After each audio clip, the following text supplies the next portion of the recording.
Eh bien bonjour à toutes et à tous, ravi de vous retrouver pour une nouvelle vidéo sur Frostgrave. Alors aujourd'hui j'ai décidé de me lancer sur Frostgrave and Dungeon.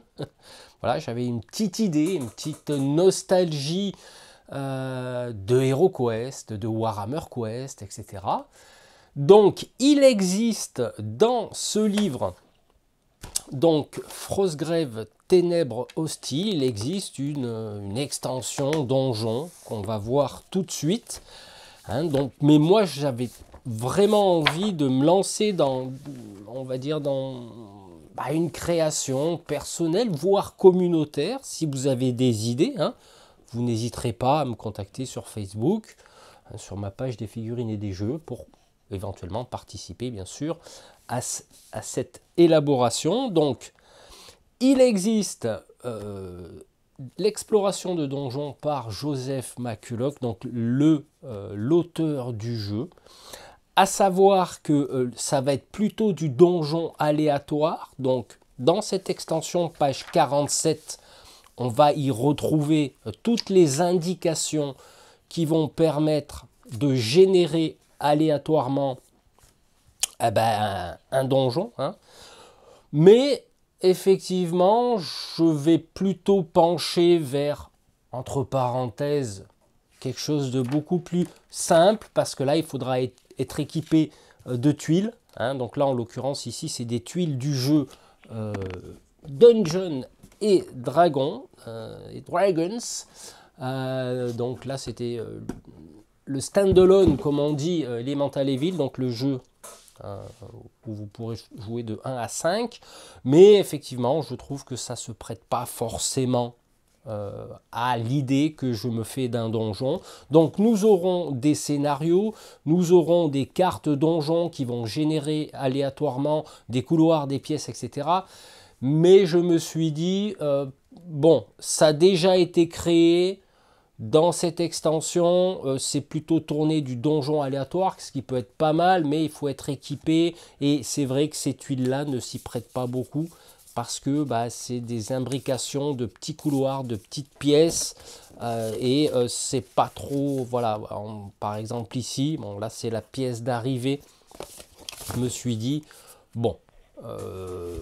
on va pas s'embêter, on va partir sur quelque chose de beaucoup plus neuf, nouveau, parce que c'est vrai que ce système aléatoire, moi, me convient pas plus que ça. Certaines choses dans les indications ne me conviennent pas plus que ça. Je vais bien sûr m'en inspirer et y rajouter certaines petites choses qui vont permettre à chaque joueur, on va dire, de pouvoir jouer au donjon, mais sans pour cela complexifier les choses. Donc il y a pas mal de petits scénarios avec des tables de rencontres, des salles de donjon, etc., des modifs, des règles de modification en coopération, par exemple. Bon, ça, je suis en train d'étudier la question. De toute façon, je chapitre cette vidéo pour que vous puissiez vous référer sur les différentes rubriques que je vous propose. Donc là, je vous fais la présentation. Ensuite, nous regarderons un petit peu comment moi je vois les cartes événements, les donjons, les trésors. Un système larvaire, on va dire, de jeu. La limitation au niveau des figurines, des trésors éventuellement temporaires, accessibles que pour le donjon. Je vous montrerai par la suite les différentes possibilités d'adapter un donjon tout construit, mais qu'on va pouvoir explorer, style à la HeroQuest par exemple, et à la Core Space aussi, qui est un dungeon crawler, mais de science-fiction de battle system que j'ai présenté sur cette chaîne, que bien sûr vous retrouverez toutes les vidéos en haut à droite de cet écran. Et pour terminer cette vidéo, je vous montrerai comment éventuellement mettre en place, habiller son donjon, agencer les décors, avec bien sûr des limitations sur les petites pièces. Enfin bref, tout ça au fur et à mesure, chaque jour que l'univers fait, je prends des petites notes sur mon petit cahier qui est ici, de façon à construire ce donjon. À savoir que effectivement, tout ça est au stade de conception, c'est au stade larvaire, on va dire. Donc petit à petit, je construis tout ça. Ce que je vous propose maintenant, c'est de vous présenter le matériel, toutes les possibilités du matériel que vous pouvez avoir en votre possession en fonction des jeux que vous avez dans votre ludothèque, de façon à ce que tout le monde puisse s'y retrouver. Donc je reprécise, ce n'est pas de la génération aléatoire de donjons, pas tout le monde a des tuiles, donc on va plutôt passer sur des plateaux de jeu. Et là, je vais vous présenter le matériel.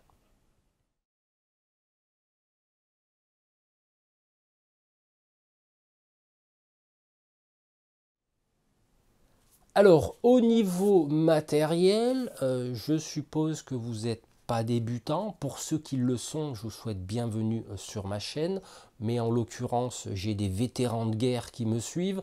Puis, il y a des joueurs, on va dire, un peu plus débutants, mais qui possèdent, je suppose, une ludothèque conséquente en ce qui me concerne les jeux de plateau, les jeux de figurines, etc. avec des dés de différentes sortes. En l'occurrence ici, on va pas... Enfin, là je vous fais quelque chose d'éclaté au niveau matos de ce qu'on aura besoin. À savoir que pour le système de jeu, mais on en parlera tout à l'heure, je vais utiliser des cartes. Donc en l'occurrence ici, j'ai acheté à Action 2 paquets de 54 cartes qui vont aussi bien servir pour découvrir les pièces sur le donjon qui sera déjà préconçu à la Core Space, hein, comme je le rappelle. Nous aurons un paquet de cartes de couleurs différentes, aussi bien pour découvrir ce qu'il y a dans les pièces que pour les événements. Donc là, je reprends le système un petit peu de Rangers of Shadow Deep que j'ai apprécié en matière d'événements, par exemple. Hein, sur les cartes rouges, je vais dire que c'est les événements. Et nous avons 54 cartes par paquet, ce qui veut dire que potentiellement, on va pouvoir avoir 54 événements. Voilà, donc bon, ça ne va pas se produire dans le jeu parce qu'il faut un donjon de 3 km sur 2, mais là sur des tables de 90 soit 90, voir comme on verra tout à l'heure en fin de vidéo le matériel pour construire son donjon, enfin du moins les tapis de jeu, les plateaux, etc. Enfin, je vous montrerai tout ça. Donc potentiellement, vous voyez là, on a de quoi construire et chaque événement, alors c'est là où j'ai la petite idée, au niveau des événements, il se peut qu'il y ait des événements négatifs, positifs, des événements intermédiaires qui font un peu les deux et je raccorderai ça, par exemple, moi je prends le pic ça sera peut-être associé à un monstre, plus un trésor avec. Donc là, il y a la notion de danger. Carreau, je n'ai pas encore d'idée. Je sais que cœur, éventuellement, ça pourra être la découverte de une ou deux pièces objectifs. Le trèfle, ça va être plutôt quelque chose de bénéfique, style on trouve un trésor, mais il n'y a pas de danger ou de monstre. Voilà, donc vous voyez, au niveau de l'imagination, c'est pas ce qui manque. Et avec 54 cartes par paquet, donc là en l'occurrence 2, donc un paquet où on découvre les salles et éventuellement un paquet événement qu'on va tirer une fois tous les 2 ou 3 tours si vous êtes en coop, 2 en solo, 3 en coop, hein, ça c'est l'auteur qui met en avant cette règle, hein, c'est pas de moi.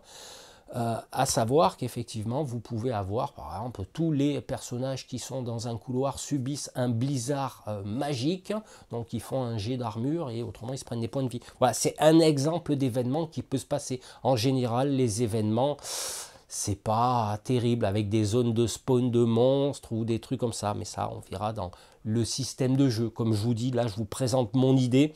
Si vous en avez, vous me contactez sur Facebook ou vous mettez un petit commentaire dans la vidéo. Donc voilà pour les cartes. Ensuite, bien sûr, vous aurez besoin de dés. Alors, au niveau des dés, j'y pense maintenant, mais peut-être que j'en reparlerai tout à l'heure dans le système de jeu. Je ne pense pas y intégrer un système aléatoire de déplacement en moyenne. Parce qu'effectivement, selon les recommandations de l'auteur, il est mieux que les monstres qu'on découvre sentent qu'il y a quelqu'un dans le donjon et vont se rapprocher de vous, vers l'aventurier le plus proche. Ou alors des règles spécifiques où il y a quelqu'un qui patrouille dans les couloirs, pourquoi pas.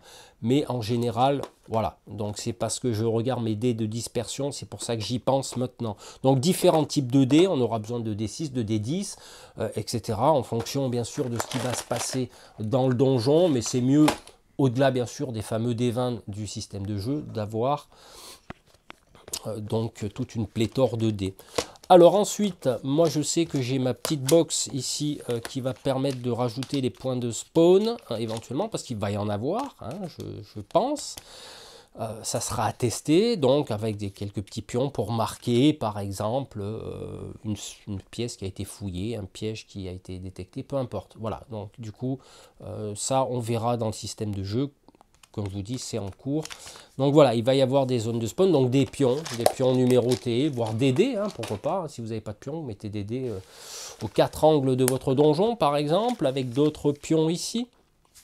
Donc ça, c'est des pions que j'ai conçus tout seul. Donc j'ai pris des... Alors pour information, j'ai pris des trucs de loto. Ça, vous trouvez ça dans des magasins comme Bazarland, comme Action. À l'origine, c'est des pions...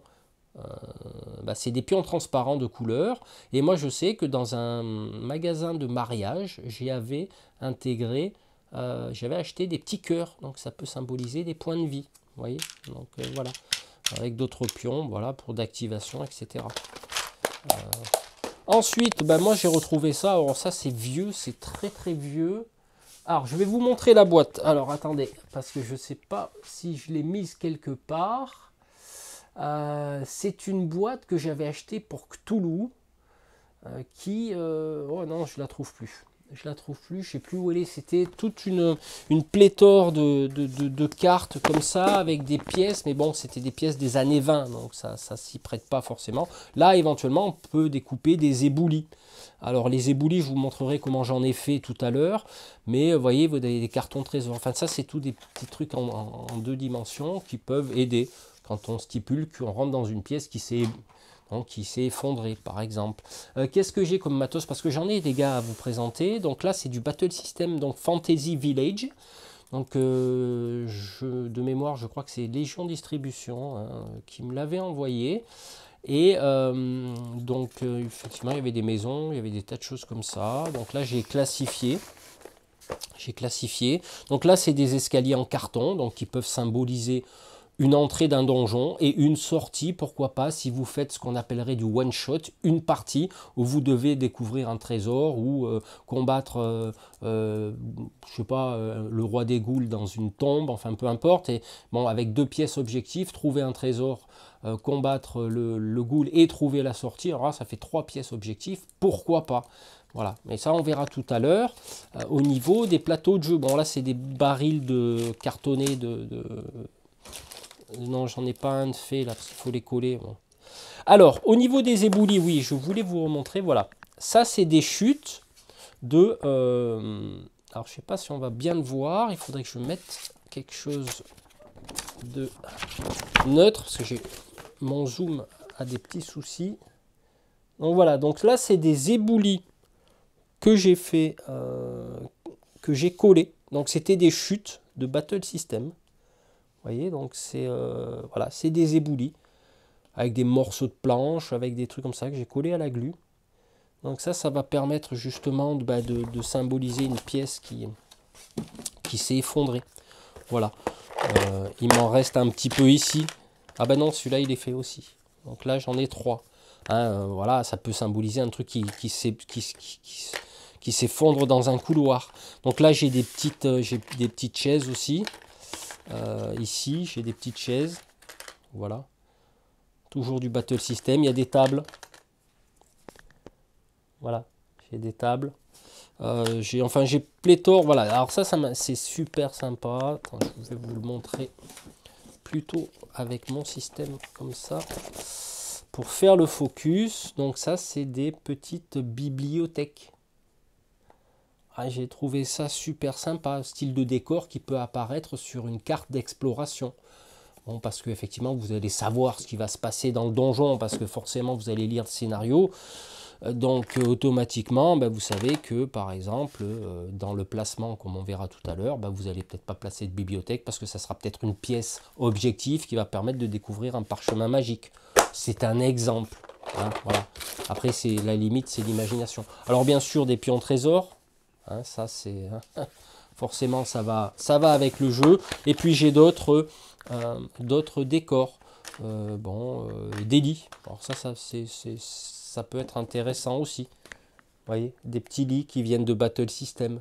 Voilà, Fantasy Village, où vous avez aussi, je crois, Fantasy Village fourniture. Voilà. Ou alors vous prenez que ce que vous avez besoin. Il y a des caisses, il y a des cheminées, il y a des coffres à trésors. Alors ce que moi j'ai bien aimé dans le système Core Space, c'est qu'en fait, tu ouvres ta caisse et tu découvres ce qu'il y a dedans. Voilà, ça c'était vraiment super bien trouvé. Ça, vraiment, c'était très très motivant. Ensuite, j'en ai un paquet là. Là, j'en ai un paquet parce que ici, j'ai une petite... Alors là, on y retrouve un petit peu de tout, hein, effectivement. Bon, les portes de Warhammer Quest, hein, ça qui pourront être à titre, on va dire, de décor positionné dans un couloir. Voilà, c'est une porte ouverte. Alors là, c'est tout du... Il y a tout de la science-fiction, enfin bref, de l'heroic fantasy. Une table, donc ça vient de Dungeon Saga. Une porte de Dungeon Saga. Ensuite, ça c'est HeroQuest, c'est vieux, c'est très vieux. Je crois que le jeu est sorti en 89. Donc voilà, moi je l'ai eu, je me le suis procuré peut-être un an après. Ça c'est de l'HeroQuest, donc ça c'est des portes. Les pièces comportent des portes. Et ça c'est une porte ouverte. Porte ouverte, porte ouverte, porte fermée. Voilà. Mais ça on verra tout à l'heure, les portes ouvertes, portes fermées. Il faut que j'y pense simplement parce que j'ai tellement d'idées que des fois je pars dans tous les sens.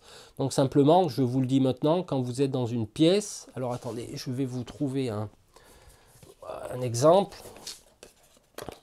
Voilà, un exemple bidon. Hein. Voilà, hein, effectivement, vous êtes dans une pièce, il y a une porte. On est d'accord? Quand vous avez visité la pièce, la porte, pour symboliser que cette pièce a été visitée, au-delà bien sûr du jeton, hein, parce qu'on va pouvoir fouiller, vous l'ouvrez. Voilà, simplement. Ça, c'est des petites idées, des fois on s'embête, et puis voilà.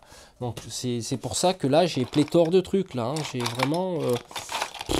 voilà, j'ai ce qu'il faut. Hein. Ça, c'est des années de récup et de collecte qui vont permettre justement de concevoir son donjon. Donc là, je pense que j'ai fait le tour au niveau du matos. Vous utiliserez un mètre ruban ou en case. Hein. Moi, c'est au choix. Bon, peu importe. Alors tout ça, bien sûr, va agrémenter notre donjon.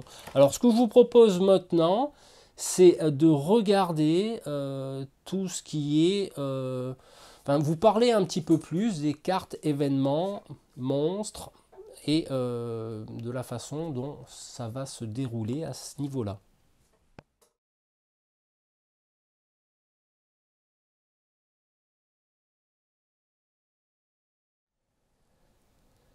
Alors, je reviens un petit peu sur le livre de Joseph, où effectivement on va avoir des cartes donjons, on va avoir des scénarios, bien sûr, qui vont être spécifiques aux donjons générés.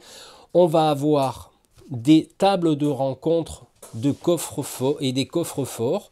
Donc, à savoir qu'effectivement, dans le jeu, vous allez rencontrer des monstres. Il faudra doser, à mon avis, parce que quand je vois que si vous n'avez pas d'armes magiques et vous débutez la partie par un donjon, forcément quand vous allez tirer sur la table des monstres, tu vas tomber sur des spectres ravageurs, tu n'as pas d'armes magiques, hein, de mémoire, je ne sais plus dans mes cartes, les spectres ravageurs, je vais regarder ça parce que bien sûr j'ai conçu... alors il y a une personne sur le groupe Frostgrave Communauté francophone qui a fait les cartes. Alors moi j'ai continué à les faire, sauf que je les ai fait d'une façon assez rapide et bon, je ne me suis pas appliqué, donc c'est juste pour voir les caracs. Donc forcément, tu vas tomber sur une martriarche ou éventuellement, alors je ne l'ai pas là, je ne sais plus où je l'ai foutu, mon spectre ravageur, enfin bref, c'est encore un machin, tiens, un spectre des glaces là, fais voir ça. Spectre des glaces, par exemple, si je prends les caracs, hein, mort-vivant, étreinte glacée, plus 2 à la capacité de combat contre les créatures vivantes. Bon, c'est pas du tout l'exemple que je voulais vous montrer, mais en gros, si tu as un spectre où il faut lui foutre sur la gueule avec des armes magiques et que tu n'as pas d'armes magiques, comment trouver une arme magique dans le donjon? Même si effectivement, dans la réflexion que j'apporte, est-ce qu'un parchemin qui engendre une arme magique, mais qui n'est valable que dans le donjon, ça veut dire que quand tu sors du donjon, ben ton arme, hop, elle redevient pas magique. Voilà, tout simplement. Elle n'est valable que dans le donjon pour X raisons. Parce qu'effectivement, dans ce que je pense au niveau des tables d'événements, des tables de trésors, etc., c'est que ça va pas être évident. De toute manière, tu vas pas pouvoir ressortir parce que tu vas explorer un donjon. S'il y a plusieurs niveaux, bah, tu peux pas ressortir, aller recruter, revenir. Voilà, non, ça va être un bordel monstre. Donc là, je pense que les trésors seront instantanés. Tu vas tirer un truc sur la table des trésors, comme on le fait dans la partie de Frostgrave, sauf qu'on le fait entre deux scénarios, ben là on le fera instantanément. Comme ça, tu as potentiellement la chance de récupérer une arme magique pour combattre le spectre. Parce qu'il y a des créatures qui sont immunisées voilà, contre les armes non magiques. Donc ça veut dire que tu peux aller taper ce que tu veux, bah, finalement à la sortie tu taperas un, quoi.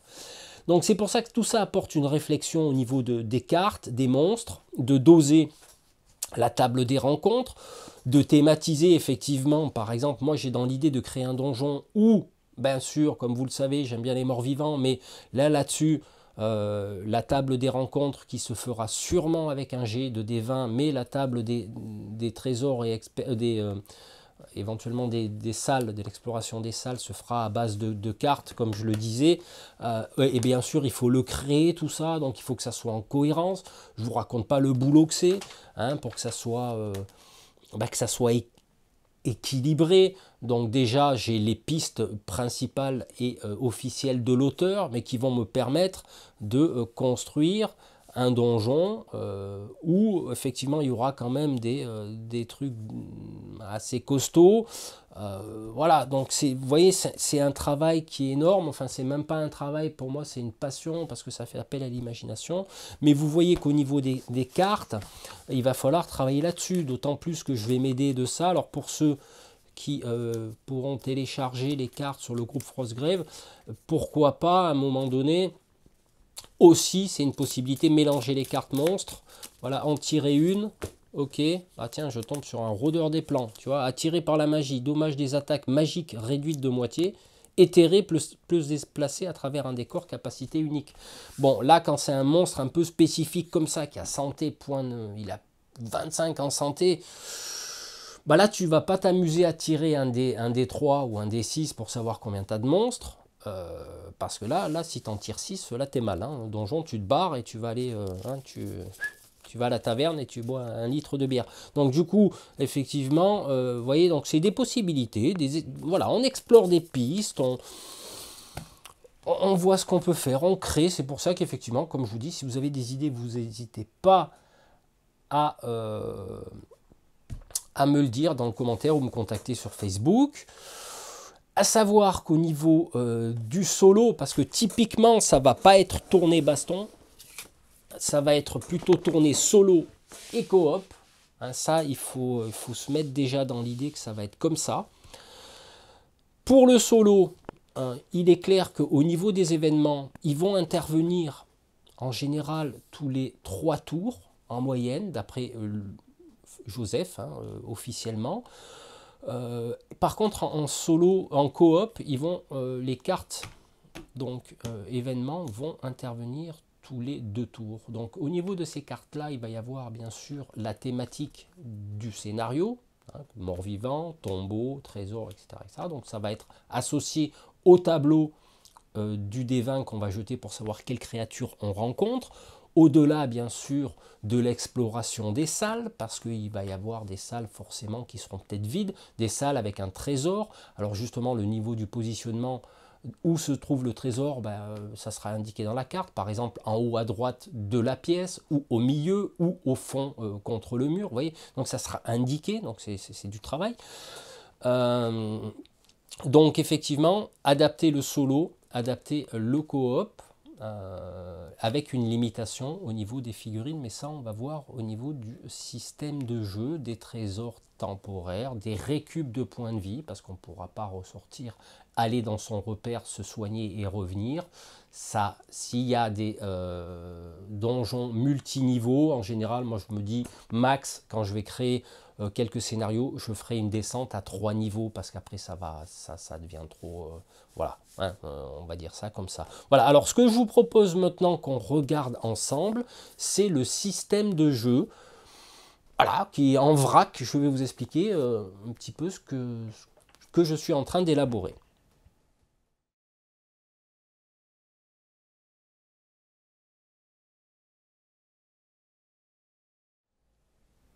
Alors, au niveau du système de jeu, je vais partir bien sûr sur les bases de jeu de Frostgrave.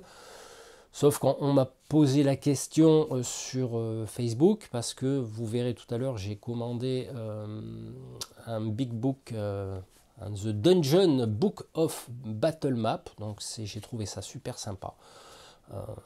Modulaire, avec, comme là, hein, en 2D. Alors là, c'est du Dungeon and Dragon, mais là c'est juste pour l'exemple. Alors je suis parti dans l'idée, je reviens, on me posait la question, case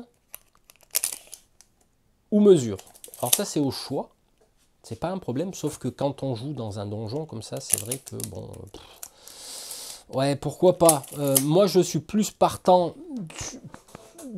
du principe, hein, de Core Space, qu'on peut jouer à Core Space aussi bien avec une réglette qu'avec les cases, et c'est ça qui est bien. Donc on peut l'adapter à Frostgrave.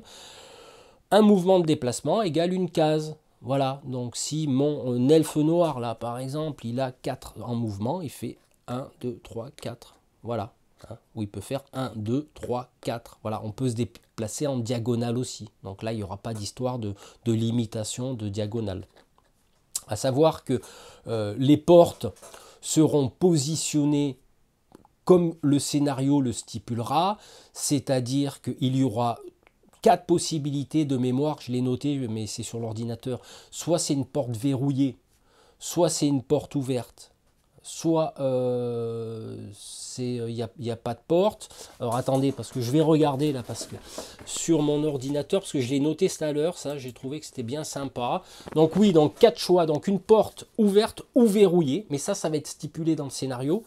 Soit c'est une porte ouverte, donc on dit c'est une porte, là il n'y a pas de verrou, donc on va l'ouvrir. Alors là je me pose la question, est-ce qu'on fait une action pour ouvrir une porte? Voilà, à voir. Est-ce que ça c'est lourd? À chaque fois je me déplace, je dépense une action pour ouvrir la porte. Quoi qu'il en soit, on va tirer une carte événement pour savoir ce que contient la pièce. Au niveau des décors, on verra tout à l'heure, j'ai une petite idée, mais sur les petites pièces, en général, bon, ouais, c'est mettre une table, un lit, une chaise, la télé, la Wi-Fi, tout ce que tu veux, ça va encombrer la salle. Donc on verra la notion de grandeur de pièce. Donc, soit une porte ouverte, pas d'action à dépenser pour entrer, ou une action à dépenser pour entrer, ça on verra plus tard. Soit c'est une porte verrouillée. Alors auquel cas, si c'est une porte verrouillée, on devra dépenser une action avec un jet de combat. Alors, lui, Joseph, pardon, lui, Joseph stipulait, on va dépenser 3 points de mouvement pour ouvrir la porte qui est verrouillée. Moi, je me suis dit, en général, tu as une porte verrouillée, tu vas la défoncer. C'est pour ça que je me suis dit, allez, on va fixer un seuil de difficulté, on va utiliser le combat du personnage, voire éventuellement un soutien, parce que comme vous pouvez le voir ici, c'est une porte. Toutes les personnages qui sont en contact avec la porte, en général dans les couloirs, il y a une case, il y a une porte. Bon, maximum un soutien. Moi, je trouvais que ça pouvait être pas mal, donc un plus 2, avec le jet de combat du personnage qui veut tenter de déverrouiller la porte et un seuil de difficulté. Voilà. Petit exemple, on va prendre un dé. Allez, parce que ça, j'aime bien aussi matérialiser les exemples. Je vais prendre un dé noir, on va mieux le voir. Donc, admettons, mon personnage a terminé son mouvement ici. Et il n'a pas d'action pour déverrouiller la porte. Donc par contre celui-là, 1, 2, 3, 4, arrive là, en disant pour ma deuxième action, je vais tenter de défoncer la porte. J'ai un soutien qui est à plus 2, admettons j'ai un combat qui est à plus 1, donc ça me fait un plus 3, j'ai un seuil de difficulté de 12. Donc là, je jette 11, ah, ah, ah, quelle chance! Donc je fais 11, plus 3, 14, je défonce la porte. Donc du coup, alors soit on l'enlève, soit éventuellement, ce qui est pas mal aussi pour ceux qui possèdent Warhammer, qu'est-ce que j'ai comme connerie, HeroQuest, porte ouverte. Voilà, vous voyez, voilà, porte ouverte, ça voudra dire qu'on... Voilà, donc là c'est un exemple, typiquement, c'est le deuxième exemple parmi 4. Soit effectivement dans le scénario, donc on revient, dans le scénario il est stipulé que chaque fois que vous voulez ouvrir une porte, aléatoirement on va voir en jetant un dé 20, est-ce qu'elle est verrouillée ou pas. Donc tu jettes un dé 20, donc de 1 à 10 elle n'est pas verrouillée, de 11 à 20 elle est verrouillée. En l'occurrence ici j'ai fait 12. Donc elle est verrouillée, donc ce qui veut dire que là, paf, je vais être obligé de défoncer la porte. Donc voilà, ça c'était la troisième solution. Soit, dernière solution, c'est la carte du donjon qui précise avant d'explorer la pièce. C'est-à-dire avant d'explorer la pièce, peut-être que vous allez dire, bon ben voilà, tu arrives devant une porte, on tire une carte pièce, on va retourner, je vais aller dans l'exemple, bien que je n'ai pas de tableau, je ne l'ai pas inventé encore, tu tires une carte, tac, donc j'ai tiré le roi de pique, en général le pique, ça va pas être trop bon, mais peu importe, et là il va te dire, voilà, pour rentrer dans cette salle, vous devrez réussir à défoncer la porte. Et elle va décrire ce qu'il y a derrière, mais on aura l'obligation de le faire. Hein, voilà. Parce que si derrière tu as un spectre ou un machin, mais ça, si vous voulez, c'est là où ça devient complexe, c'est à partir des cartes de donjon, en disant cette porte est verrouillée, vous voyez, il faut éventuellement retirer une carte derrière. Donc ce qui veut dire que si tu as un donjon de 20 pièces, comme on va le voir tout à l'heure, donc tu auras 20 cartes. Donc ça veut dire qu'effectivement, chaque fois que vous allez tirer une carte qui dit cette porte est verrouillée, il faut la défoncer pour découvrir ce qu'il y a derrière, il faut tirer une autre carte. Donc voilà, c'est là où ça devient compliqué, mais c'est une idée. Pourquoi pas? Donc ensuite, qu'est-ce que j'y ai intégré au niveau de la carte, admettons, enfin au niveau du système, admettons on a ouvert la porte, hein, voilà, hein, hop, on a ouvert la porte, on l'a défoncée, on tire une carte événement, hein, une carte salle, pardon, donc admettons, là, il n'y a pas vraiment de possibilité de mettre beaucoup sur un petit truc comme ça, on peut dire oui, il y a une table, pourquoi pas, allez, on va dire qu'il y a une table, voilà, tiens, au centre de la pièce, il y a une table, sur cette table, il y a un parchemin, et par contre, alors j'ai pas de monstros, tiens, on va prendre celui-là, mais par contre, vous avez un zombie qui est positionné contre le mur au fond. Et à partir de ce moment-là, vous allez jouer, si c'est votre phase, bien sûr, au niveau des phases de jeu, je n'ai pas parlé, j'aurais dû peut-être le dire en premier, mais ça sera les phases de jeu normales, hein, je veux dire phase des mages, phase de l'apprenti, non, il n'y aura pas d'apprenti, et ça je ne l'ai pas spécifié, mais c'est pas grave, on va y revenir dessus, phase, et puis phase des monstres en dernier. Et éventuellement, si c'est au tour 3, phase d'événement où on va tirer une carte. Donc voilà, donc on va faire ce qu'il faut dans la pièce, on va le tuer, machin, on va récupérer le trésor, ça sera instantané. Donc il y aura sûrement des tables de trésors spécifiques liées au donjon, vous tirez le dé et puis hop, vous trouvez une arme magique, vous trouvez une potion de soin, etc. etc. Donc ça, on le verra, c'est en cours d'élaboration. C'est vrai que comme je vous dis, je pars un peu dans tous les sens parce que je rassemble mes idées et il m'en vient en faisant cette vidéo. Vous voyez, des fois en exprimant les choses, il vient des idées. Donc admettons, on a tué le monstre, etc. On a récupéré le trésor, etc. Donc on a récupéré le trésor. Ok, admettons, hop, on le tire tout de suite sur la table. Hein, allez, j'ai fait 15, waouh, super, je gagne, admettons, 2 des 10 pièces d'or. Tac, je les mets dans la poche. Ok. Voilà. Par contre, on pourra fouiller la pièce, mais sauf qu'il faudra qu'elle fasse peut-être une certaine dimension. Par exemple, s'il y a une pièce de 4 x 4, on pourra toujours tenter un jet de fouille. Admettons que le jet de fouille, ça va être quelque chose, soit un piège, soit un monstre, soit un trésor. Donc le jet de fouille, on aura le droit de fouiller qu'une pièce. Donc une pièce qui n'a pas été fouillée, on jette le dé. Il y a un seuil de difficulté de 18. Et là, on jette le dé plus sa volonté. Voilà, c'est une idée. Et là, on va tirer justement, éventuellement, sur une table spécifique, ou sur une... Voilà, peu importe, tout ça c'est en cours d'élaboration.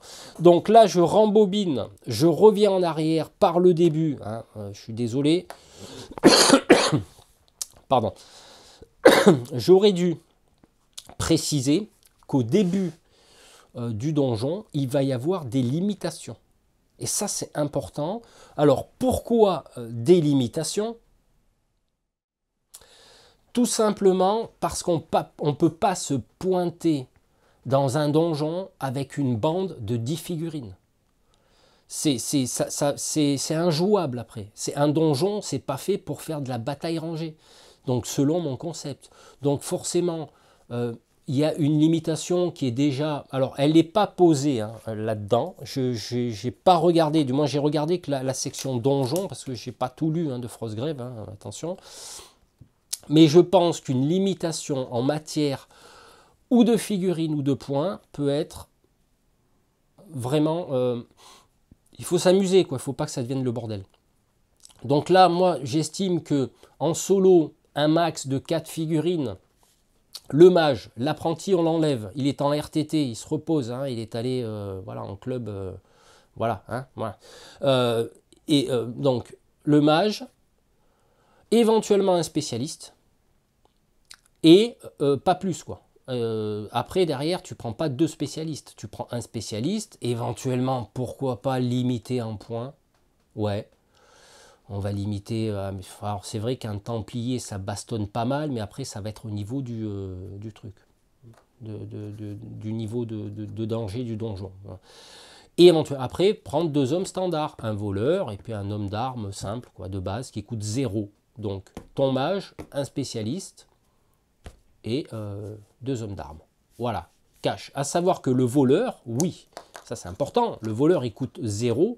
Mais par contre, sur les ouvertures de serrure, enfin sur les ouvertures de porte, il va avoir +1 à son jet de combat parce qu'il a l'habitude de crocheter. Donc j'ai voulu symboliser ça par le fait d'avoir un bonus. Alors peut-être que certains personnages dans certains scénarios auront des bonus parce que ça vient de leurs caractéristiques personnelles.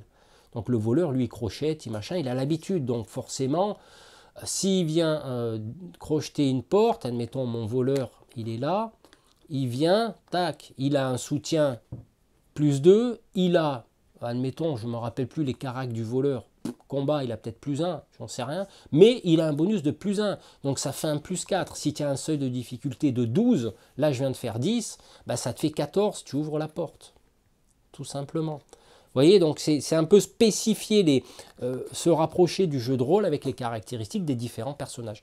Ça peut être pas mal. Donc là, pour la fouille, j'en ai parlé. Qu'est-ce qui peut intervenir aussi le mode coop, vous voyez, ça me vient le mode coop, il sera limité bien sûr aussi. Si vous jouez en coop, vous pourrez jouer à 2, pourquoi pas à 3, sauf que ça va se limiter à une figurine. Vous voyez, et éventuellement limiter les mages, parce qu'autrement, si vous avez que des mages, voilà, de toute façon, au niveau combat, vous allez vous ramasser la gueule. Hein, donc. Mais vous voyez, donc on peut, pourquoi pas, participer à 3-4, chacun avoir sa petite figurine, et puis rehausser le niveau. À savoir que les cartes événements, dans le solo, ça sera tous les 3 tours, et c'est pour ça qu'il faudra compter les tours, et en coop, vous avez un mage et admettons un homme d'armes, chacun, et ça sera les cartes événements interviendront une fois tous les 2 tours pour accroître la difficulté, éventuellement avec des zones de spawn qui seront spécifiques sur le donjon. Et ça, c'est bien d'y intégrer. Je pense que j'y intégrerai parce que si tu passes ta life à visiter les pièces, mais qu'il se passe rien à l'extérieur, donc tu vas faire chaque pièce, tu combats les monstres, tu ramasses des trucs, pam pam pam, et il se passe rien. Non, le danger, il faut qu'il arrive. Donc il arrivera sûrement en fonction du scénario, en fonction du matos que vous aurez. Vous placerez les zones de spawn à des endroits spécifiques, dans des pièces par exemple. Admettons ici, on le considère comme une pièce, donc cette pièce, elle est considérée comme ouverte. Alors déjà, il n'y a pas de problème de porte. Bah, tu jettes un dé, tu fais 2, tombe, et là j'ai un loup zombie qui apparaît. Donc voilà, et puis la difficulté va dire que lui, il va pas se balader aléatoirement. Oh bah tiens, il va ça, ah, tiens, il y a du lapin, je vais voir. Non, non, il n'est pas en chasse là. Là, le danger va être de se rapprocher des personnages. À moins qu'il y ait une règle spécifique que tu aies un zombie squelette ou quoi que ce soit qui, lui, patrouille dans les couloirs. Donc voilà, pourquoi pas. Mais c'est du spécifique, c'est de la patrouille, ce qui va permettre un petit peu faire, pourquoi pas, des scénarios d'infiltration. Ça peut être une idée. Hein, voilà. Donc le système de jeu, bon, je récapitule du début. Comme ça, on reprend, c'est clair. Limitation au niveau des figurines, voire des points. Parce qu'un Templier, ça vaut 125 points, plus ton mage, ça fait 225. Voilà. Non, je dis des conneries, il n'y a pas d'apprenti. Donc, ton mage, tu prends ton mage, tu vires l'apprenti, tu l'envoies en RTT ou aux Bahamas, hein, voilà. Et tu prends un spécialiste et 2 hommes en mode solo. Mode coop, un mage, et éventuellement, pourquoi pas un spécialiste ou un homme d'armes qui coûte 0, et pareil pour le collègue en face. Voilà, ça peut être une idée. Parce que là, on est dans du donjon, donc ouais, les lignes de vue, ça va être chaud. C'est pour ça que les lignes de vue, hein, on peut utiliser éventuellement le maître, mais merde, on peut calculer au niveau des cases. Ça va être plus simple, parce qu'on va faire du dungeon crawler d'une certaine façon, mais avec un donjon déjà en place, on va découvrir les pièces au fur et à mesure. Au niveau des cartes, donc il y aura cette spécification, les déplacements en cases, les découvertes des salles, soit une porte fermée, soit verrouillée, on va défoncer la porte, on va rentrer dedans, et là on va tirer une carte, on va voir ce qui se passe. Les trésors, je pense que ça va être tout ce qui est or, ok. Tout ce qui est trésor, est-ce que ça va être du définitif? C'est-à-dire que tu vas sortir avec ton trésor? Est-ce que tu vas tirer directement sur les tables trésors et tu récupères directement ton trésor? Parce que tu le découvres. Tu vas pas dire, ah bah tiens, je vais tirer après la partie, savoir si j'avais une arme magique. Bah non, là, tu en as peut-être besoin contre un spectre. Donc forcément, vous voyez, il y a des notions qu'il faut que ça soit de l'instantané. Tu récupères ton trésor, tu peux l'utiliser. Et c'est là qu'il faut penser effectivement, peut-être à moins équiper nos figurines en début de partie. C'est-à-dire tu prends une arme de base et tu prends, je sais pas, pour certains il y a un bouclier, et tu as ci et tu as là, donc tu vires 2 emplacements, comme ça tu peux récupérer des trucs. En sachant que l'or ne va pas forcément compter dans l'emplacement. Vous voyez, donc il faut se débarrasser de conneries, et puis rentrer dans le donjon avec au moins 2 places dans ta besace, quoi. Voilà, que tu puisses récupérer des épées magiques, des parchemins, des machins, enfin peu importe. Voilà. Et utilisable tout de suite. Alors je réfléchis à la notion de temporaire ou définitif. Est-ce que c'est temporaire, on peut utiliser ton épée magique dans le donjon, et qui n'est plus utilisable à l'extérieur, ou tu la gardes? Alors là, c'est délicat, surtout que c'est un jeu qui est très aléatoire.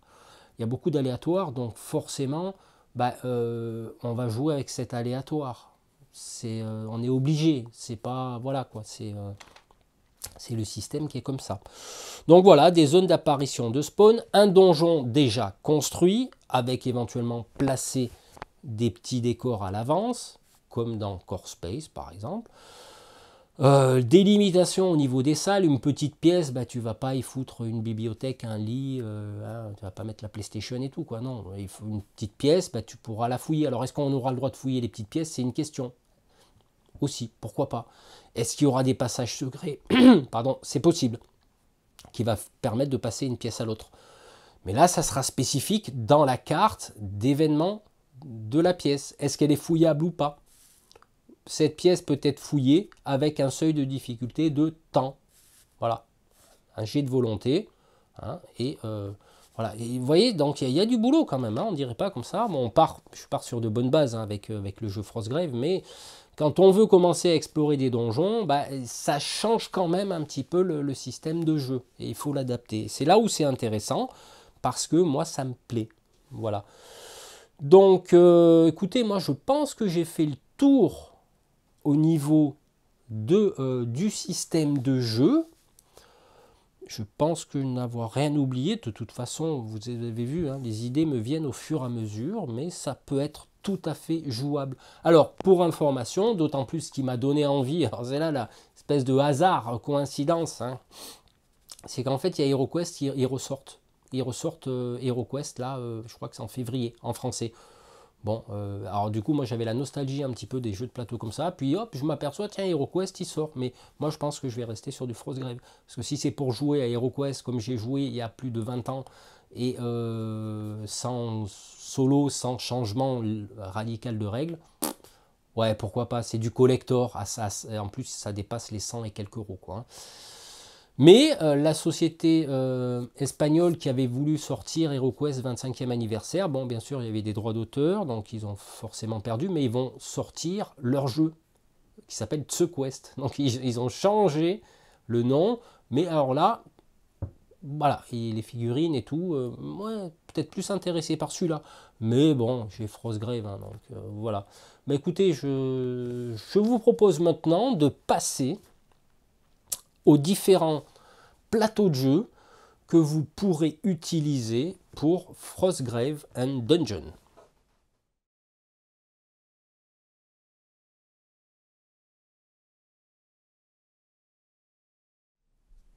Alors, comme je vous ai expliqué tout à l'heure, donc les tuiles de Dungeon et Dragon, je ne sais pas.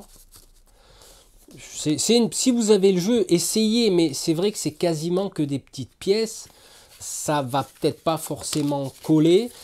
Vous pourrez, pourquoi pas, aussi utiliser, si vous avez HeroQuest, comme ça vous replonge un peu dans l'ambiance, pour ceux qui ont aimé le jeu, bah, prendre le plateau de jeu de HeroQuest, hein, ce qui peut être tout à fait plausible, d'autant plus que de mémoire, on posait les portes sur des murs, hein, de mémoire, hein, il y a des couloirs, il y a ce qu'il faut. Bon, c'est un donjon qui est préconstruit, mais dans la symbolique du jeu, on va dire que bah, vos aventuriers ont eu connaissance d'un plan du donjon, sauf qu'ils ne savent pas ce qu'il y a dedans. Et ça, je trouve que c'est pas mal, parce qu'on va pouvoir être dans une forme de réalisme et de dire, voilà, ils se sont procuré le plan du donjon.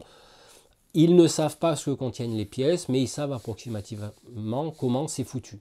Sauf que, par exemple, si vous devez trouver la sortie de ce donjon ou trouver le niveau inférieur, bah, il faudra trouver la pièce objectif.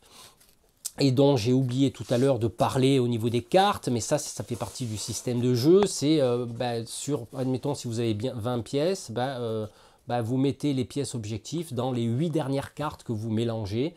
Et ensuite, vous prenez le paquet du dessus. Comme ça, vous savez que il va falloir explorer pardon, avant de trouver les pièces objectifs. Donc ça, vous le retrouvez dans le système de jeu de Subterra. Vous le retrouvez également dans le système de jeu de Dungeon et Dragon. Donc ça c'est pas mal du tout. Vous voyez, ça fonctionne bien. Maintenant, au niveau d'autres plateaux, pas modulaires, mais d'autres plateaux que vous pourrez utiliser, il y a celui de Warhammer Quest. Oui, donc alors là, vous avez des pièces, vous avez des couloirs, vous avez pas mal de choses là-dessus. Donc, vous pourrez concevoir un plateau de jeu avec Warhammer Quest, mais vous allez le concevoir vous-même. Ou alors vous utilisez les règles de Joseph de donjons aléatoires. Pourquoi pas? Il y en a d'autres, hein, de trucs, hein, Sword and Sorcery par exemple, hein, vous pourrez adapter les tuiles. Alors moi, personnellement, puisqu'on va parler de plateau de jeu et de trucs comme ça, voici l'investissement. Je me suis fait plaisir. Alors désolé, il y a des reflets, on va faire plutôt comme ça. Voilà. Ça, ce produit-là, je l'ai acheté pour Frostgrave. Voilà, il faut être clair.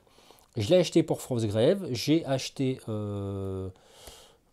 ça, puis le Little Book. Alors, le Little Book of Battle Map, c'est ce qui va nous faire le lien entre les deux, parce que ça contient deux grands livres. Alors, c'est du à 34 cm sur 31. Ouais, 31.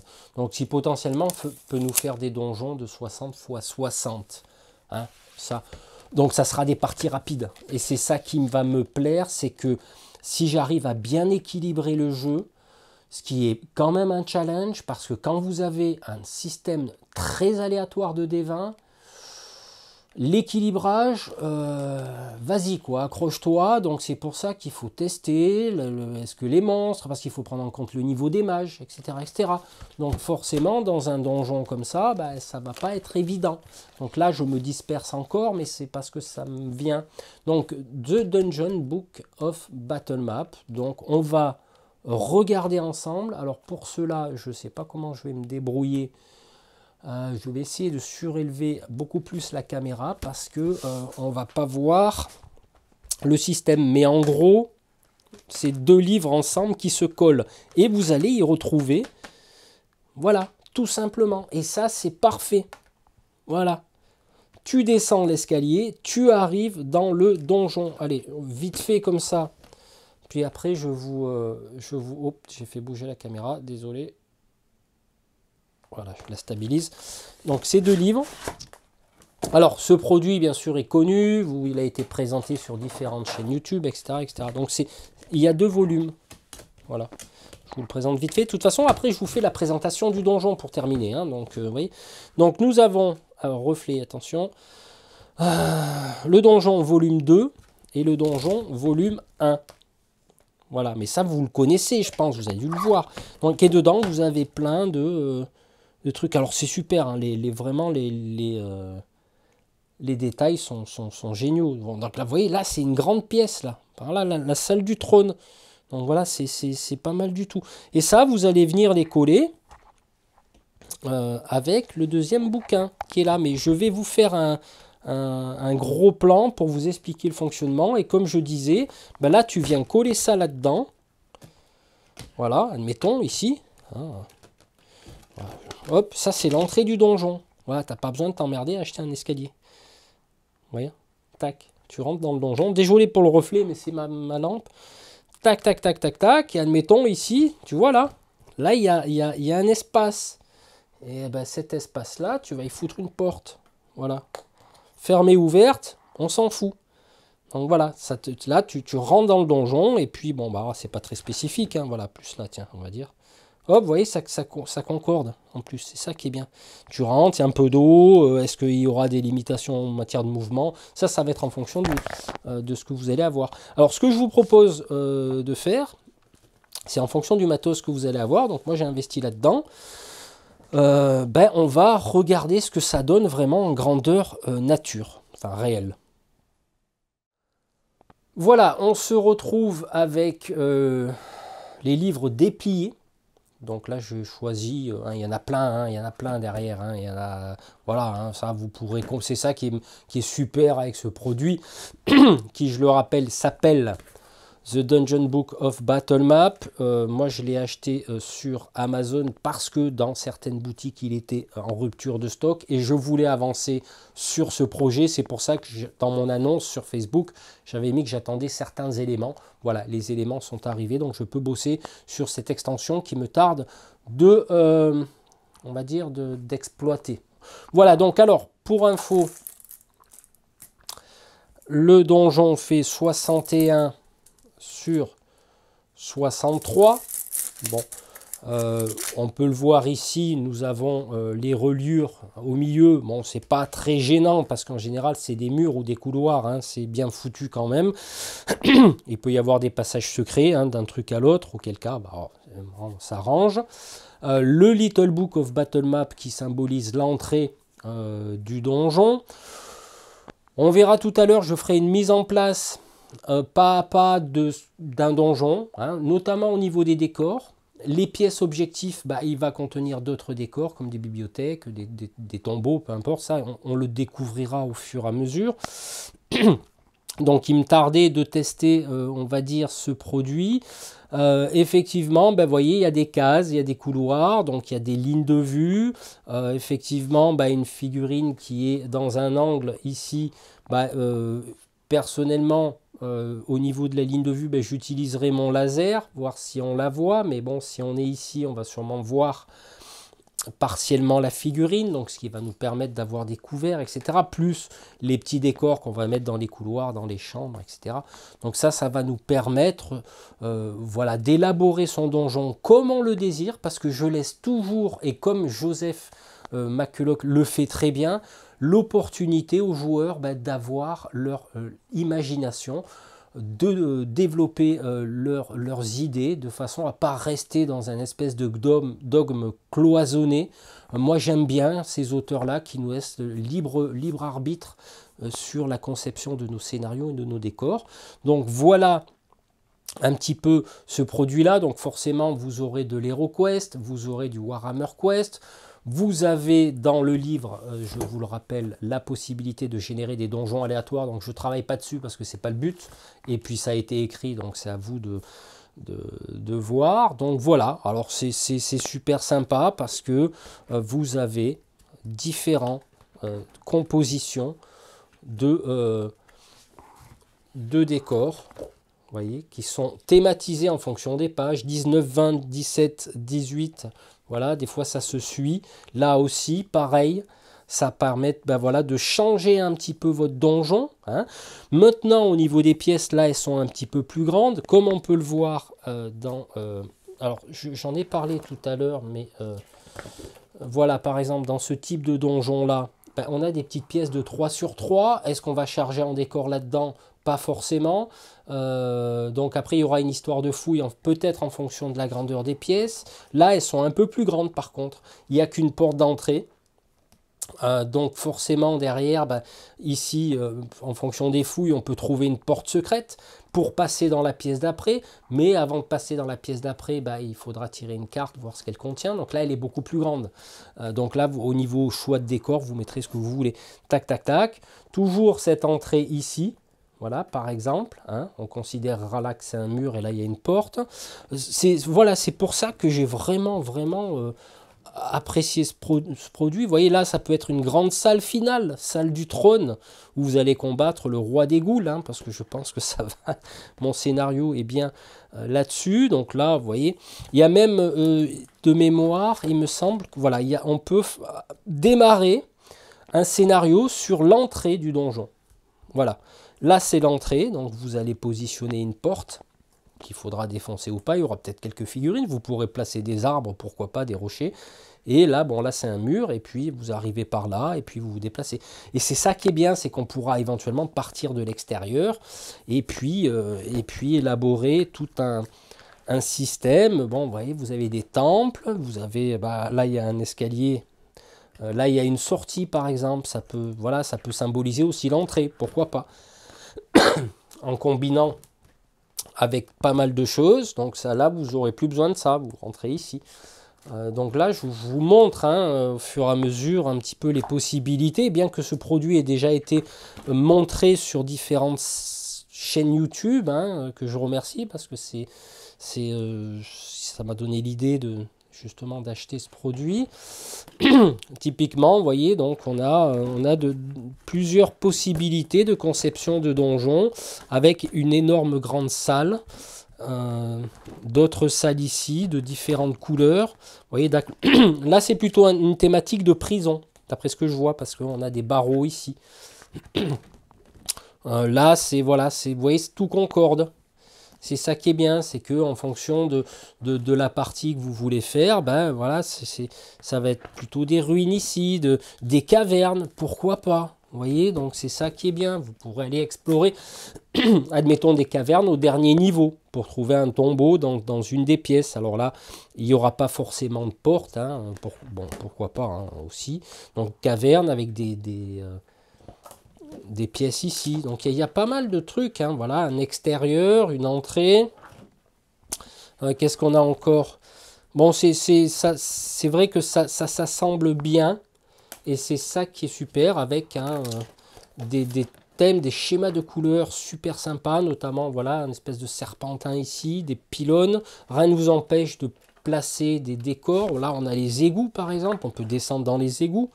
Hein, c'est des bastons dans les égouts, ça peut être sympa. Et là, nous avons des tours de mages. Alors voilà, pourquoi pas justement monter sur une tour comme on l'a retrouvé dans Rangers of Shadow Deep. Ah, c'est très très joli, les couleurs sont vraiment magnifiques. Là, on va plutôt être allez, sur un thème chaotique, mais pourquoi pas effectivement l'assembler avec une caverne. Voilà, c'est pour ça que j'ai acheté ce produit. C'est parce que nous avons de multiples possibilités, comme on peut le voir au dos. On a de multiples possibilités et on a un prévisuel de savoir qu'est-ce qu'on peut assembler.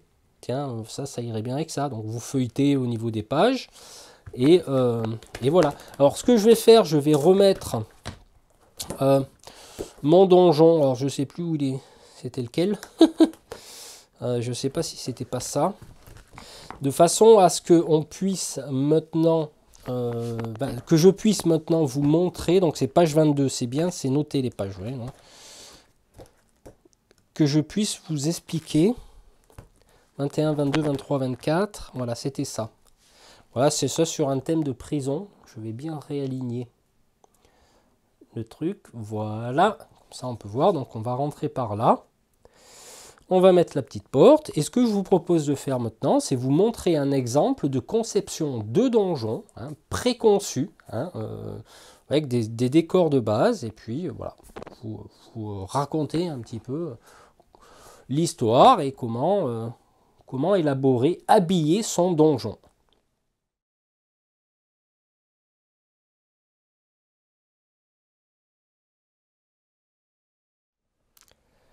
Allez, je vais vous montrer comment élaborer un donjon selon la méthode que je suis en train de développer. Alors à savoir que je me suis posé une petite demi-heure, j'ai bu un café, puis m'est venue l'idée d'un petit scénario de façon à ce que vous puissiez voir comment on construit un scénario. Voilà, vite fait, avec le thème que j'ai choisi. Donc là en l'occurrence, ici je ne l'ai pas fait exprès, c'est une prison. Donc je me suis dit, mince, comment je vais pouvoir élaborer un scénario à base d'une prison? Ça va être tout simple. Dans un premier temps, je vais calculer le nombre de pièces que contient on va dire cette map. 1, 2, 3, 4, 5, 6, 7, 8, 9, 10, 11, 12, 13, 14, 15, 16, 17, 18, 19 pièces. Donc il y aura 19 portes. Donc il y aura 19 cartes d'exploration. Sauf que ici, dans ce scénario, nos aventuriers vont devoir sauver leur compagnon Alaric, qui est un templier, qui est enfermé dans une des pièces de la prison. Mais effectivement, je me suis aperçu que sur la map, les cellules sont fermées par des espèces de barreaux. Donc là, je vais considérer simplement que c'est des portes, parce qu'il va falloir découvrir qui est dans la cellule. Donc il y aura des portes. Sauf que ici, nous avons une cellule, 2, 3, 4, 5, 6, 7, 8, 9. Il y a 10 cellules. Donc je me suis dit, si j'ai une vingtaine de pièces, 10 cellules, il va falloir que je sépare les paquets de cartes. Donc je me suis dit, on va prendre 3 paquets de cartes. Alors là, j'en ai pas un troisième, mais on imagine que j'en ai un troisième.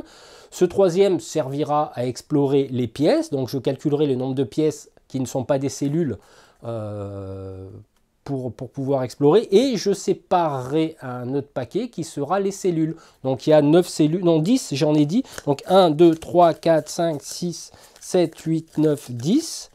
Donc là, vous voyez, je suis en train de construire un scénario. Et dans ce paquet de 10, je définirai quelle carte sera la pièce où se trouve notre ami pour venir le sauver et le sortir de là. Et je mélangerai ces cartes en mettant éventuellement, admettons je choisis le roi de pique, et je vais le mettre dans les 3 ou 4 dernières cartes ici, voilà par exemple. C'est un exemple. Donc il y aura les cartes événements et les cartes exploration de pièces basiques. Voilà, donc du coup je me suis dit, là je suis emmerdé pour leur présenter la prison. Bon, bah, du coup, j'ai élaboré un petit scénario où les aventuriers qui sont ici avec, comme je vous ai montré tout à l'heure, l'escalier, mais bon, ça rentre pas dans le cadre, c'est pas grave. Ah bah, ils arrivent par là, ils doivent ouvrir une porte qui est ici et aller visiter les cellules des prisons. Mais en même temps, il y aura l'objectif secondaire de récupérer un trésor, voire de combattre éventuellement le monstre de fin. Donc dans mon scénario, admettons que je viens d'inventer il y a une demi-heure, ben, je me suis dit il y aura des zones de spawn d'apparition de monstres qui seront des cartes événements. Admettons, je vois qu'il y a des grilles là. Donc eh ben, on pourra faire sortir éventuellement des bestioles par là. Vous voyez, il y en a une autre ici. Donc du coup, ben voilà, il y aura 3 zones de spawn. Je me suis dit, dans une prison, il y a des gardes. Comment je vais pouvoir intégrer ça? Ben, c'est simple. Je vais dire que... Pardon. Je vais placer, admettons, un garde ici. Parce que ça fera aussi office d'infiltration. Parce qu'on va voir ce qui se passe si ils sont détectés. Mais comment je vais faire bouger ce garde aléatoirement? Ben, c'est simple. Ce garde va bouger dans le sens horaire d'une montre, hein. Donc ce qui veut dire qu'il va se déplacer à chaque fois comme ça. Donc ce qui va lui permettre d'avoir des lignes de vue ici, des lignes de vue ici, des lignes de vue ici. Donc il se déplace de son mouvement, tac tac, il tourne autour. Donc à chaque phase de monstre, il va se déplacer. Donc de préférence je le positionne ici parce que et comme ça il n'aura pas de ligne de vue directe sur l'entrée des persos. Et un autre garde, alors là c'est un petit peu plus compliqué parce que effectivement vous voyez il y a ici il ne pourra pas passer. Bon, c'est pas grave. Ben, on va le positionner ici et il va tourner dans le sens des aiguilles d'une montre, toujours là. Donc en fait, il va toujours tourner à droite sans rentrer dans les pièces. Donc nos 2 gardes sont placés. Ici, je ne pourrais pas en mettre parce que, oui, je pourrais éventuellement en mettre un dans l'angle. Pourquoi pas? Tiens, ça me vient là, mais sauf que j'ai plus de figues. Ah oui, j'en ai une là. Là, et il va se déplacer dans le sens horaire. Donc il va venir là. Tac, il va sortir, donc il grimpe l'escalier, il sort, hop, et il vient ici, hop, et il redescend. Alors voilà, mais ça, il ne faut pas oublier qu'il va faire cette ronde-là, en sachant qu'ici, potentiellement, il peut éventuellement avoir une ligne de vue avec les monstres, avec les aventuriers, pardon, tac, tac, tac. Donc je peux éventuellement, voilà, le mettre dans l'angle ici. Donc là, j'élabore mon scénario. Donc une fois que j'ai élaboré mon scénario, que j'ai fait mes cartes événements, que j'ai construit mon deck de pioche et que j'ai construit mon tableau de monstres, de trésors, etc., ben là, je vais commencer éventuellement à placer du mobilier. Alors comme vous pouvez le voir, ben, il n'y a que des petites pièces. Là, il y a du 3x4. Donc éventuellement, je pourrais, ben, tiens, on va commencer par les prisons. Donc dans les cellules, ben, qu'est-ce qu'il y a? Des lits. Ben, éventuellement, je pose des lits. Voilà, c'est juste pour thématiser. Ici par exemple, bon là j'en ai pas 136 millions de lits non plus, hein, donc c'est clair que je vais peut-être manquer de lits, mais c'est juste pour vous montrer un exemple. Bon, c'est vraiment des petites pièces là, hein, donc forcément c'est pas chiant, puis lui il a la chance d'avoir un lit double, tu vois. Donc allez, on va faire comme ça. Voilà, il y a un lit ici, voilà. Voilà, là je commence à construire mon donjon tranquillement. On va mettre éventuellement des caisses en plein milieu pour boucher, hein, s'il y a des lignes de vue de tir, hein, c'est pas gênant. On va placer, alors ça c'est pas des trésors, hein, c'est pas des trésors. Oh, où je peux en mettre un. Enfin, en fait voilà, en gros on va placer des coffres quelque part, un ici ou un là, vous voyez, donc il y aura un passage ici, celui-là il est bloqué. C'est un exemple, hein, je ne vais pas aller plus loin. On pourra dire que, bon, allez, si on trouve une salle d'armes, alors j'ai ce petit râtelier d'armes, mais ça je vais le garder pour une carte événement, d'où je vous expliquais tout à l'heure les décors de base et les décors spécifiques. Donc ils devront éventuellement trouver une épée magique qui est gardée dans une pièce. Qu'est-ce qu'on peut avoir encore? On peut mettre des tables. Pourquoi pas? Ben tiens, ça tombe bien, il y a une table là. Ben, on va la mettre ici. Des tables là. On va mettre éventuellement des chaises. Vous voyez, je commence à préparer mon donjon au niveau des décors, ce qui va me permettre justement de... Ben, pourquoi pas d'agrémenter. Alors je ne vais pas trop charger non plus, hein, parce qu'il faut qu'on puisse passer. Tiens, lui il s'est barré. Je vais le alors, Battle System c'est bien, mais bon moi des fois il faut que j'y colle leur truc là. Là, qu'est-ce qu'on peut avoir? Il y a d'autres tables ici. On peut mettre une table là, encore, vous voyez, pour que ça fasse quand même des... voilà, on coupe un petit peu les lignes de vue. Qu'est-ce que j'ai dans le coin? Bon, là, j'ai des éboulis. Alors ça, les éboulis, ça pourra éventuellement servir si, boum, il y a un couloir qui s'éboule. Sauf que la problématique qu'on peut rencontrer sur ce type de piège ou d'événement, c'est qu'il faut veiller à ce que... Bon, là, on peut le boucher, c'est pas un problème, parce qu'on peut passer ici. Donc ça, il faut y penser. Mais par contre, là, si tu bouches là, bah, hormis aller dans cette pièce, c'est terminé. Donc voilà, c'est pour ça qu'après, selon des cartes événements, il faut être intelligent. On pourra éventuellement placer une bibliothèque. Si ce n'est pas un pion objectif, on peut dire qu'ici, il y a une bibliothèque, là, il y a une bibliothèque, et voilà. Vous voyez, donc c'est pas gênant. Voilà. En gros, hein. Là, j'ai encore quelques tables qui traînent. On pourra en mettre une dans les pièces, ici, pour contourner, pour se battre, pour... voilà. Ensuite, maintenant... Bon, on va considérer que j'ai terminé mon placement. Tiens, je vais mettre une table ici. Hop, voilà. Tiens, je vais plutôt la mettre là. On va considérer qu'éventuellement, je mets en place mes décors. Maintenant, on va passer aux portes. Alors, dans le scénario, il sera défini plus ou moins quelles seront les portes.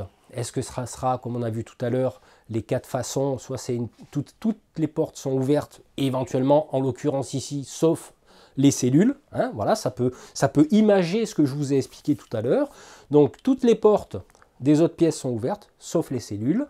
Alors si elles sont verrouillées, il y aura peut-être un jet de difficulté spécifique parce que c'est peut-être des portes renforcées. Et dedans, il va y avoir des événements liés à typiquement ces pièces-là. Donc là, je pense que je vous ferai un scénario là-dessus, le premier avec l'illustration des règles, parce que je suis bien parti pour. Ensuite, vous pourrez soit définir que c'est des portes aléatoires fermées ou ouvertes ici, que les portes de prison restent toujours fermées, soit c'est effectivement le scénario qui va stipuler toutes les portes sont fermées. Voilà, enfin bref, voilà, vous avez compris le principe. À savoir que maintenant, on va placer justement les portes. Alors, pour les portes... je vais prendre des jolies portes que j'ai peintes. J'ai pas tout peint de Dungeon Saga, mais je le finirai.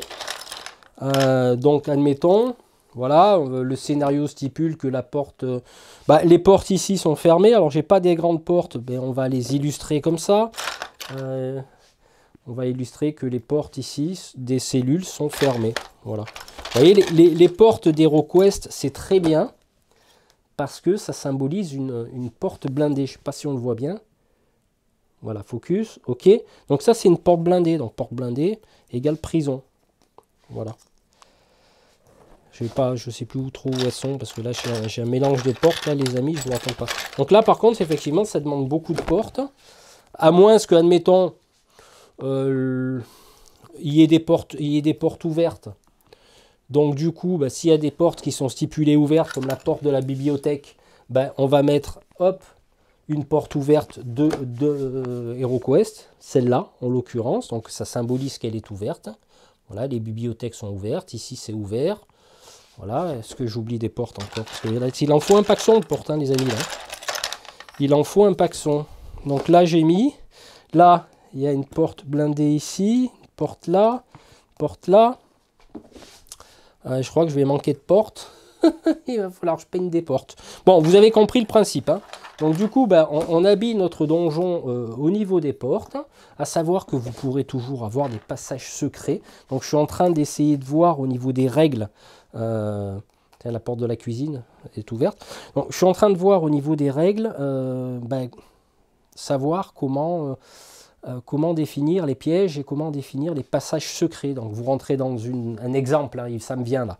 Vous rentrez par exemple dans cette pièce-là, hop, vous l'ouvrez, vous rentrez, vous faites éventuellement une action de fouille si la carte vous dit vous pouvez fouiller cette pièce ou pas. Bon, elle est petite, hein, mais c'est pas grave. Et vous découvrez un passage secret. Forcément, le passage secret dans ces cas-là, il va se situer ici. Auquel cas, vous pouvez rajouter une porte ou un pion. Voilà, vous direz, là, il y a un passage secret. Je ne l'ai pas encore ouvert parce que je ne sais pas ce qu'il y a derrière. En l'occurrence, par exemple, alors là, c'est pas trop le cas, mais par exemple, vous rentrez dans cette pièce et on vous dit qu'il y a un passage secret. Oui, il sera en haut. Mais si vous avez une pièce qui est entourée d'autres pièces, vous stipulerez celle qui vous paraît la plus logique, en commençant dans le sens des aiguilles d'une montre. C'est-à-dire, s'il y a une pièce à droite, ben, le passage secret sera à droite. Même s'il y a une pièce en bas, une pièce à gauche et une pièce en haut.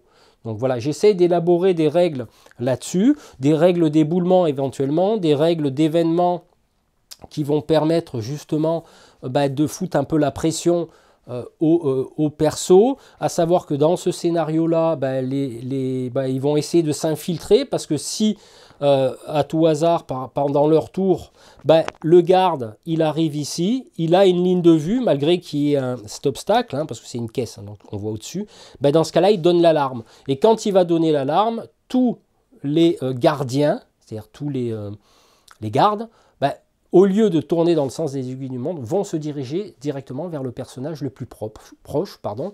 Et en l'occurrence ici, sur les zones de spawn, ça va être le même principe. Ils vont soit se diriger aléatoirement sur la carte avec le dé de dispersion, soit ils vont se diriger vers le personnage le plus proche. Voilà, instinctivement, ils ont vu personne, mais ils se dirigent. Donc du coup, ça met encore plus la pression, parce que l'alarme va sonner. Un exemple. Donc du coup, voilà comment on peut, entre parenthèses, construire un scénario, préconstruire, parce qu'il y aura des pièces qu'on va découvrir. Par exemple, effectivement, si on vient dans une bibliothèque et qu'on tire une carte événement en disant quand vous rentrez dans cette pièce, le plafond s'effondre, faites un jet d'armure ou peu importe, dans ce cas-là, on va mettre, alors c'est pour ça que je vous conseille de garder ça, gardez-les, pour ceux qui ont du battle system, gardez les petites chutes. Et vous voyez, j'ai construit des éboulements spécifiques. Donc là, en l'occurrence, ici, admettons, il visite la pièce. Ah ben non, il ne peut pas parce qu'il n'y a pas de porte. Mais admettons, il rentre ici, tac, il ouvre la porte. Il rentre. Au moment où il rentre, voilà, on va tirer la carte, on va décrire. Et au moment où il rentre, si effectivement le personnage rentre dans la pièce, et c'est là où il va falloir que je travaille aussi, c'est que quand il ouvre une porte et il va rentrer, c'est une fois qu'il est rentré qu'on va découvrir ce qu'il y a dedans. Parce que si le mec il tire la carte, il dit il y a un éboulement, tu dois faire un jet d'armure, il ne va pas rentrer, il ne faut pas être con. Mais là, on ouvre la porte et on rentre. Et là, à peine on franchit la porte, on tire. Bon ben voilà, il y a un éboulement. Blam, fais un jet d'armure, tu ramasses 3, mais du coup ça te projette à l'extérieur. Donc voilà, un exemple, hein, et tu vires le machin et tu mets l'éboulement. Voilà, donc du coup cette pièce, elle est paumée, elle est perdue. Et pour les portes de prison, les cellules, il y aura des événements spécifiques. Hein. Comme on ne voit pas ce qu'il y a à l'intérieur, on ouvre une porte, ça se trouve, il y a des zombies. Ça se trouve, il y a... Voilà. Et puis après, il y a l'historique, le background, le scénario qui va permettre de venir agrémenter, de venir charger. Alors ça, c'est des tests, comme je vous ai dit, c'est super aléatoire. Parce que Frostgrave est un jeu aléatoire. C'est à base de D20. Donc, il était très difficile d'associer la découverte des pièces avec un D20, parce que si tu relances, tu fais le même truc, à chaque fois tu es paumé. C'est pour ça cette histoire de cartes avec des cartes objectives dedans qui sont placées un petit peu à la fin, au moins c'est thématisé. As de pique, ça fait ça, roi de trèfle, ça fait ça. Et voilà, tu as le petit texte en dessous. Voilà un petit peu comment je conçois le scénario, tout en plaçant des petites chaises, des petits machins. Si vraiment il y a un décor qui est spécifique, comme une armoire magique, on l'enlève et puis on la rajoutera pour faire un petit peu à la HeroQuest, tout simplement. Voilà, sans oublier de mettre des caisses un peu partout. Là, par exemple, on a une grande pièce, il faut quand même que les lignes de vue soient quand même un peu bloquées. Voilà, et puis là, spawn numéro 1, tu tires sur la table des monstres, il te sort ça, il te sort ça. Voilà, après maintenant, je suis en train de, comme je vous ai dit, de façonner, de chercher, de voir... Est-ce que les objets magiques que l'on trouve, est-ce qu'on les garde à perpète ou alors on les garde que dans le donjon? Voilà. Mais ça peut permettre de faire des parties courtes, ça peut permettre de faire du one-shot, comme on dit, tout en gagnant de l'expérience. Je ne pense pas que l'expérience, selon l'auteur, ne change pas, c'est-à-dire les points d'expérience changent. Ce qui va changer sûrement, c'est d'aller recruter à l'extérieur. Ça, il ne faut pas y compter, on reste dans le donjon, sauf si c'est du one-shot. Les points de blessure, ça va être important aussi, mais je vais suivre les conseils de l'auteur, c'est-à-dire qu'à chaque niveau de donjon qu'on descend, au lieu de retourner au campement, on ne retourne pas au campement, on y rajoute 6 points de vie. On dit qu'on se repose entre 2 niveaux. mais pas la totalité des points de vie. On peut avoir accès à des potions de soins aussi. C'est pour ça que des fois il faut rentrer dans le donjon en étant un petit peu léger au niveau matos, comme ça si on récupère des trucs, c'est que là effectivement ça, voilà, c'est trouver l'équilibre. Est-ce qu'on met des potions de soins, est-ce que si, est-ce que là, c'est tout un ensemble de choses, de l'aléatoire tiré sur la carte, sur le tableau des trésors, qui sont instantanées. Donc on ne va pas attendre d'être à l'extérieur pour dévoiler ce que c'est. On rentre, on capte un trésor, j'ai trouvé un trésor, je dépense un point d'action pour le prendre, mais en même temps, derrière, je tire instantanément un dé pour savoir ce que j'ai récupéré. Donc l'or ne prendra pas de place. Par contre, tu trouves une armure lourde, tu trouves, peu importe, si tu as le droit de t'en équiper, bah, tu vas la mettre. Par exemple, le voleur, lui, il peut rentrer qu'avec une épée de base, par exemple, hein, tranquille. Comme ça, il n'a pas sa, on va dire, sa pénalité de -1 pour les dommages de la dague. Donc il va arriver light, quoi. Hein. C'est Weight Watcher, quoi. C'est voilà, les mecs, ils arrivent, ils sont un peu light au niveau matos, ils en mettent dans leur repère, et puis ils viennent un peu quelque part aussi piller. Donc c'est pour ça, c'est trouver cet équilibre entre mettre automatiquement de trésors, parce que c'est aussi le but du jeu de trouver des trésors, mais en même temps, l'objectif principal va être de libérer Alaric, donc le Templier, qui est enfermé dans une des pièces du donjon. Voilà, et ça, ben, il va falloir en scruter des pièces, et puis comme je vous dis, sur les 10 pièces de donjon, ben, la carte objectif, on peut aussi bien la mettre, les 3 dernières, ou la mettre en dernier et mélanger, voilà. On peut aussi, hein, soit on veut faire durer le plaisir, on explore, soit on choisit une carte objectif, on mélange, et poum, t'arrives à la première pièce, tu le libères. Après, c'est voilà, c'est trouver vraiment cet équilibre entre l'aléatoire et le jeu. Parce que comme je le rappelle tout le temps, quel que soit le jeu, quoi que ce soit, je veux dire, à un moment donné, il ne faut pas être puriste à fond, quoi. Je veux dire, le but, c'est de s'amuser. Après, voilà, ce qu'on vous livre, on vous livre la base, hein, il ne faut pas suivre à la virgule. Si un truc qui ne plaît pas, tu changes. Donc du coup, on va essayer justement dans la prochaine vidéo, de regarder ces règles-là, de refaire une présentation au niveau de la mission, parce que je ferai les règles, et une mission qui est accompagnée avec les règles. Comme ça, on jettera, on fera... Enfin, je ne sais pas trop comment je vais faire, donc je dis ça, mais ça se trouve, je vais séparer les vidéos. Et du coup, voilà, donc... je récapitule, donc une limitation au niveau de l'entrée des aventuriers en coop et en solo, maximum 4 figurines par exemple pour le solo, peut-être 3 chacun pour le coop, ce qui monte à 6, donc il va faire monter le niveau au niveau des cartes événements qui vont se déclencher tous les 2 tours et non pas tous les 3 tours en solo. Voilà, il y a plein de trucs, donc là je fais appel à toute l'expérience de toutes ces années de jeu, et je pique un peu des idées à droite à gauche pour que ça soit cohérent. Voilà, bah écoutez, je crois que de toute manière, si j'ai oublié quelque chose, bah, tant pis. Je vais bosser là-dessus, sur les règles. Je vais expliquer tout ça. Je garderai ce principe de map, hein, de scénario. Et puis, on va se retrouver très bientôt pour de nouvelles vidéos. J'espère qu'elle vous aura plu. Voilà, je vous embrasse et à très bientôt. Ciao!